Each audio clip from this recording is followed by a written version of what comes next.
This story happened on a hot summer day. My name is Glenn, and I live in the city, on the top floor of an ordinary apartment building. At the time, I was still living alone in my apartment. That day, I decided to do sports and exercise, push-ups, weights, and other exercises. My workout was interrupted by the ringing of the doorbell, and the ringing was very persistent. Someone pressed the bell and held it for a very long time. He thought the neighbors downstairs had come to scold me for my noisy workouts. Glenn went to the apartment door, opened it quietly, tiptoed to the front door and looked through the peephole. Leaning toward it, he distinctly heard footsteps, and when he saw the empty stairwell, he heard the sound of breathing, as if someone had exhaled after taking a deep breath. This sound came from the left, where the door of the neighbor's apartment was. Glenn immediately thought it was some kind of salesman or something. He rang one doorbell, no one opened, and he quickly went to the other. Nevertheless, Glenn kept watching. After looking through the peephole for about 5 minutes, there was no one at the door. I thought I heard the sound of breathing, so I decided to go back to my business. In the evening at 7 p.m. I went dancing to the spit of Vasilevsky Island, where salsa open air was held. The event lasted until about 11 o'clock, so I got home around 11:50. When I got to the entrance, I noticed that the door with the intercom was not completely closed. I went inside and locked it with a push of my hand. When I was sure it was locked, I slowly started up to the 5th floor. I had done a lot of dancing that day, so I was a little tired. As I reached the 3rd floor, I felt a sigh behind me, similar to the one I heard today as I approached the peephole. When I turned around, no one was there, but the sigh sent shivers down my spine. I felt uncomfortable, so I switched to running. My intuition told me to run. When I reached my apartment, I quickly opened the front door and flew inside, closing it sharply behind me. The moment I turned the key to close the door and the latch clicked, someone rang the doorbell, just before I could lock it. My heart clenched in fear for a moment, for no one was following me. I looked through the peephole. Footsteps again, as if someone was hiding from the peephole from where I was looking, and sighs again. I stood like that for about 5 minutes, but, like the day before, I found no sign of anyone's presence on the landing. It was 0:10 minutes after I washed my face and changed my clothes. Despite the late hour, I went to watch Smallville Mysteries, which I decided to watch to the end after all these years. I watched 2 episodes. I finished at about 1:30. It was time to go to bed. Before I went to bed, I decided to go to the bathroom. As I left the room and headed to the room I needed, the doorbell rang. I got really scared. The first thing I did was go into the kitchen and get a knife. I went to the door to the apartment, quietly opened it in the same way, took a step toward the front door and fixed my eyes on the peephole. And again history repeated itself, the same sounds, but there was no one on the landing. I stood for about 15 minutes and looked through the peephole. There was no one there. I turned around and started to leave, when suddenly the doorbell rang again. I quickly ran to see who it was, but again there was no one there. I got scared, and I thought, what if some creature sneaks into my apartment and kills me? I stood there staring through the peephole with a knife in my hand. When the fear began to go away, I decided to go to bed. What happened at that moment shocked me. I am standing there, looking through the peephole and thinking about leaving, when suddenly the doorbell rings. I don't understand what is going on, as I can clearly see that there is no one on the landing. But the noise of footsteps after the music of my bell ended in such a sound, as if someone sighed, was there. I stood at the front door and struggled to see anything. And I saw a shadow. It flashed from the wall to the floor and disappeared out of sight toward my front door. At that moment I felt someone's presence. He was standing outside the door, rustling and sniffling. Then the noise subsided, and I felt something leaning against the front door. I knew the creature was holding its breath and listening. I tried not to move. I don't know how long I stood like that, but the silence was interrupted by the noise of the keyhole. I thought my heart was going to stop.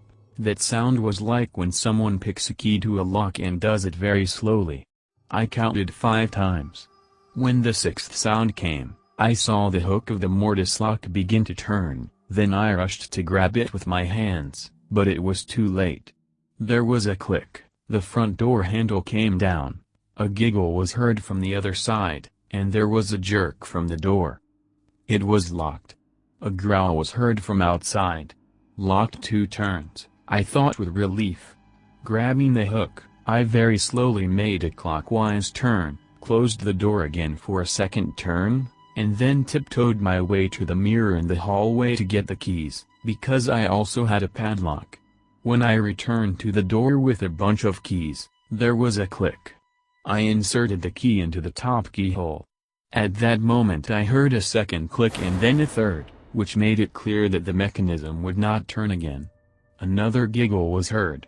The doorknob slowly began to come down, and as the door began to open, I turned the key clockwise, closing it. Then I made another quarter turn with it so that it was crosswise to the keyhole. Well, now try to open the door, I thought. After an unsuccessful attempt to enter the apartment, a growling sound was heard again. Then there was a sound as if someone was trying to insert a key and couldn't get in. The creature was trying to open the top lock. Of course, my key was inside, so I couldn't push it out. I thought I had won, but behind the door the rustling and sniffling intensified, and a grinding sound was heard. The creature began scratching and pushing on my door, tugging at the handle. On the landing, something was making sounds of frustration, sighing and whimpering, like a cranky child whose mother had taken away a toy. I was still looking through the peephole and was calm because I was able to defend myself against the creature. After a brief fuss, the creature calmed down. It was quiet on the landing. Then, about 5 minutes later, I heard the click of the front door lock. The neighbor on the landing had decided to go out for a smoke. There was giggling and clapping outside. The creature was cheering. As soon as the neighbor left the apartment, a shadow rushed across the floor in his direction. There was a scream. The smoker fell on his side as if he had been hit on the head.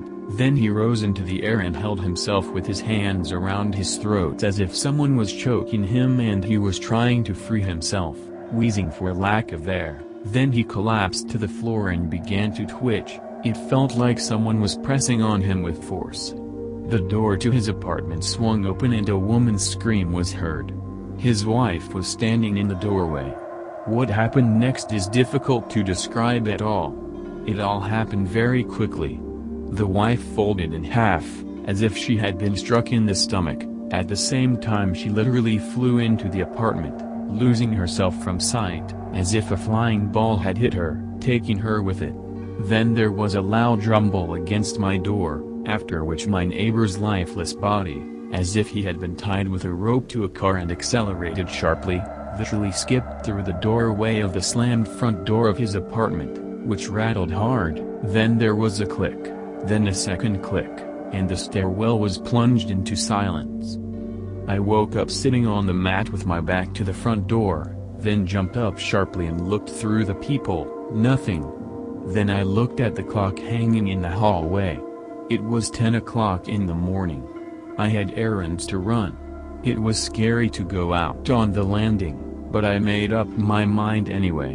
In fact, my neighbor had saved me with his death, because my lock was dangling on 2 deadbolts and the door was scratched. Still, sooner or later the creature would have gotten into my apartment. Good thing I had insurance. I had to call the police. After paying a little extra money, I got myself a new sturdy door with a huge latch. Now I always lock the door at night. The MIA officers were surprised that I didn't drink alcohol. In their opinion, one had to be very drunk not to notice that burglars had broken into my apartment. Of course, I didn't tell my neighbors anything in the whole story. No one would have believed me anyway. I told them that I was just sleeping, and in the morning I found that the lock had been picked and the door scratched. A month later, they were discovered missing. They didn't find a body, but everything in their apartment had been turned upside down and the floor was covered in blood. What happened to me that night, what that creature was that was invisible but cast a shadow of light, remains a mystery to me.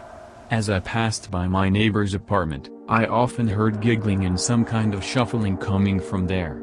Today, newlyweds moved into this apartment, and they came to visit me to get acquainted.